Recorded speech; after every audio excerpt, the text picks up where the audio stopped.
Hey guys, thanks for tuning back into the channel, and we got a little exciting addition to the garage. I picked up a trailer. It's a Warrior trailer. Picked it up, of course, at Recreational Power Sports. It's to carry my UTV and possibly 2 ATVs.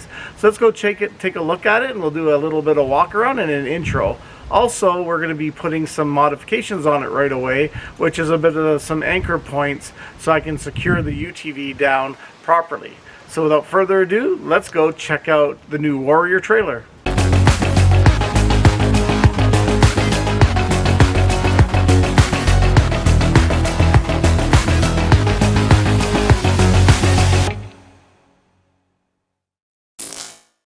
Well, here it goes, guys. It's in a beautiful black midnight finish. It looks amazing. I really do like this trailer. It is going to be easier to handle and easier to haul than the 16-foot enclosed trailer. I need something that was quick, load and go, easier to park and easier to maintain. So this is what I went with. So again, I'd like to give out a shout out to Recreational Power Sports and my sales man, Jacob, who is an amazing guy who will be able to fit you behind any machine or get you hooked up in any way, shape, or form that suits and tailors your needs. So guys, give Jacob a call. I'll leave his details down in the comment section below or in the description below, and you guys can take a look to see if you're in the Edmonton area or surrounding. If they have anything that would pique your interest, go down there. Jacob will hook you right up. But anyway, guys, this is basically a 6x10 trailer. It kind of measures 16 feet overall length. And it has a flip down tailgate along with 2 ramps at the front. I'll show you how that looks. I went with the optional spare tire and jack stand. So basically it's a Warrior trailer. This is a Chinese built trailer. It's made in China, but it's manufactured or it's assembled here in Canada. So again, it's all painted black, which is good because, you know, as metal and as wear and tear goes, it'll be very easy to repair and to, you know, touch up as time goes on and as wear and tear happens. It also has, like I said, removable loading ramps, which actually I'll give you a demonstration on that. It weighs about 700 pounds thereabouts, and it can carry up to 2,000 pounds of carrying capacity. It's got the 13-inch tires, and they're, I think, a 185. You can really see the tire shine on this guy. So let me put it into this thing. So we've got 185 80 13-inch tires, so they're pretty decent. They're not going to be the small little guys that are on some trailers. They're a decent tire. They carry 3,500 pound axles, and again, 13-inch tires. It does have LED lights on the sides and in the back, and the LED lights on the tail lights are protected in a metal housing. So if you're backing into things and you're kind of getting too close, these plastic things would break really easy. This one here allows a little bit more robustness so you won't crack your tail lights. So that's kind of a bonus on this trailer.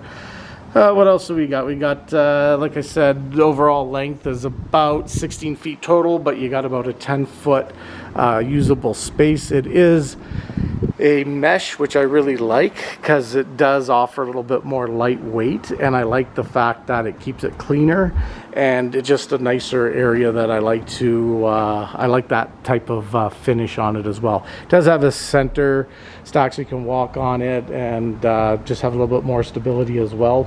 So that's a decent option as well.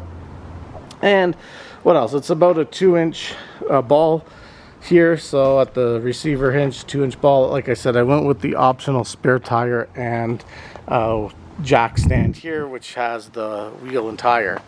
So again, although it's made here, or it's built here, it's made by Zhangzhing Machinery in China. This trailer was made on March the 28th, 2023. And of course, like I said, it's got all your specifications and everything. It's DOT compliant. So we've got basically a live axle with leaf springs. I bought chocks for it the other day just because it's in a driveway that's on a slant. So that's kind of what we're going to look at. It does have anchor points here if we're going to look. along the side rail. But because I went with a aftermarket tied down system, I am going to add some aftermarket hooks to it.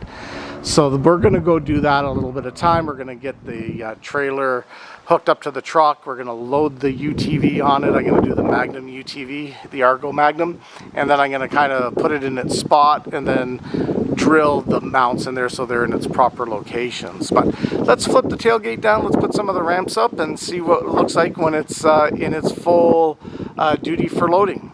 Well guys, here it is, transformed into the loading cargo position. So again, we have the tailgate that folds down. It's a little bit of a steep ramp, but most ATVs will be able to get up here really easy. It's got really good strong hinges. Nothing moves, nothing feels flimsy. To release it, you got these spring-loaded clamps on each side, so you got two. The only thing I found a little bit disappointing with them is that you can't lock it. So you have to kind of get an extra lock. Those pins don't have anything that would be lockable. Now these are the steel ramps. If you wanted to load two ATVs side by side on here, these ramps are included with it. They're not in the proper position, but these are ramps that do come with the machine, or sorry, do come with the trailer. They're good for about 710 pounds of weight. So that's more than enough for most ATVs, except for the heaviest of them. So I think they're pretty good. The benefit with these ones as well is that they come with a good anchor down system so you don't slide or whatever. I'm on a bit of a driveway angle right now, so they are not in position and they're not anchored down. But anyway guys, these are the ramps that you would get with them, and they seem to be of excellent good quality. And of course they just flip in through the front. So once the ramps are back into position, it makes a header portion of the trailer. Now if you decided you want to use this for a snowmobile trailer, you could still do that. Now sometimes the skis and everything, especially if you pick the 10-foot one, you'll have a little bit of overhang. So you could remove the front ramps that you technically don't need because you're going to just be loading from the back, and you could use these, leave these exposed so the skis can stick out. So that's even handy if you wanted to use this like I said, as a sled trailer. But yeah guys, no, I'm pretty happy with it. So what we're going to do now is we're going to put everything back together. I'm going to grab the Titan, hook it up, and then we're going to set the Argo Magnum XF500 on it, and then we're going to pre-drill the anchor system. I'm going to show you how I'm going to use this new anchor system to securely load the UTV. So stay tuned guys, we'll be right back. Well everybody, I got the Magnum loaded on the trailer, and as you can see, it fits just perfect. This trailer is the ultimate size for a single UTV in most sizes, except for the really big ones. But loading was easy. The ramp did have a pretty significant angle to it, but there was no rubbing, there was no bottoming out. It went up, just crawled itself up. I do like that it's not a smooth surface on that. This offers, I think, a lot better traction for the tires to grab onto and grip, so that went well. So now that the UTV is basically centered the way I would configure it on a trailer, is now I have to go in and put the anchor points. So like I said, I could use the traditional strapping method that I've been doing for years, but because I want to increase the quality of safety, increase the quality of workmanship, and make life a lot easier and better, we're going to go to the other strapping system, which I'm going to unbox now and do a little bit of modifications. Here we go guys, I went with super clamp, and this is how I'm going to actually strap down the ATVs and the UTVs from now on. It basically just straps from the tire down to the anchor point. Couple benefits with this: it's fast, it's easy, and it's the most effective. You're not going to be anchoring through anything that is going to compress the suspension. You're not going to be putting anything on plastics or anything that rubs. This is a very safe way to transport the vehicle. However, there's going to be a procedure that you want to make sure that you do properly, because this can even play some people up and become dangerous if it's not done yet. So basically it comes with the load of instructions and a beautiful carrying case. So when you're not carrying the straps, when they're not in use, you have a nice bag to keep them nice and clean. So I'm going to I'm going to take everything out of the bag. I'm going to show you the clamps that I'm going to be mounting into the trailer. Like I said, I want the secure system to be super clamp compliant and use all the components that came with this box. So let's open the box up, or the bag up, and let's see what job I've got laying. Well guys, the kit includes quite a bit, and I did pick this kit up over at Recreational Power Sports. Just losing a memory card there in my brain. So I actually picked up some of their stuff. They have a whole bunch of options, again, to accessorize your equipment and to also do safe floating and anchoring and all that fun stuff. So I went with this super clamp, did some research online and looked to see what was the best application for myself, and this is what I decided to go with. So you get the webbing. That's all you get is a single webbing. This will be incorporated in all you need. It also has 4 ratchet straps, and what I like about these the best is that they got the gate on it, so you won't be able to lose it. Just an extra added protection. And of course, these are the anchors I'm going to be using. This kit was made as one unit. I'd like to keep it that way. So all I need to do now is, nice little sunset there, is put the anchors into the trailer. And I just wanted to set up the ATV. So when you do this type of work, you want to make sure you center it as centered as possible. It doesn't have to be 100% perfect, but this one here is pretty good. As I can see, it's got the hitch receiver there, and it's basically in line with the center.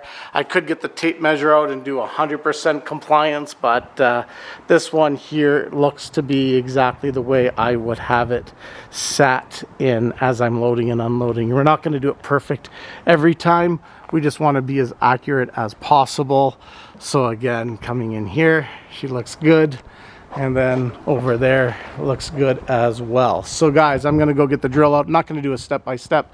I'm just going to pick the appropriate strapping point and then anchor it in here somewhere.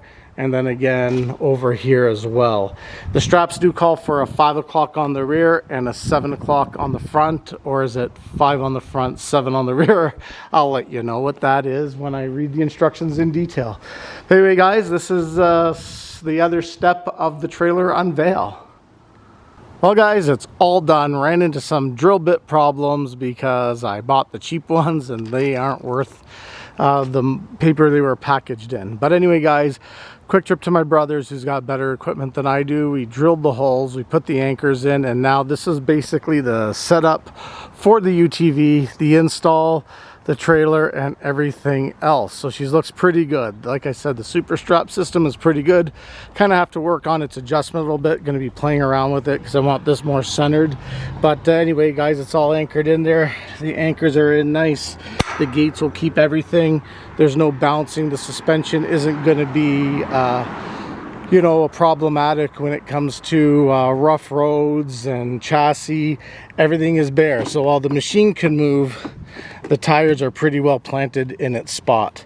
Of course, when it rains after a bit of driving, they'll probably stretch and loosen up. I'll have to go in there and tighten them up. So the first 80 kilometers is anything with new straps, or when it's raining or massive temperature change, you want to kind of look at the securement. So 4 points of contact, not on the chassis, anchored right to the floorboard of the trailer, and she looks good. Let's pop the lights on because I can show you what those LEDs look like when they're all popped up, and take a good look. Alrighty, so she's a good looking trailer. It's got nice running lights, nice clearance lights. So you got the two front, well, I got the front amber and then the middle amber. That's for the driver to look at to see that the lights are still illuminating. And again, the back one are nice and lit as well. So guys, once again, great trailer. Picked it up at Recreational Power Sports. Go see Jacob if you're looking for one. He'll hook you up with it. I think if you have 2 ATVs or one side-by-side or a sled, this will fill the bill. Again, it's an all black, looks really good. Comes with dual ramp system. Add the spare tire and the jack, and you're all set. So of course I'll give some reviews on it, how it's doing through the years.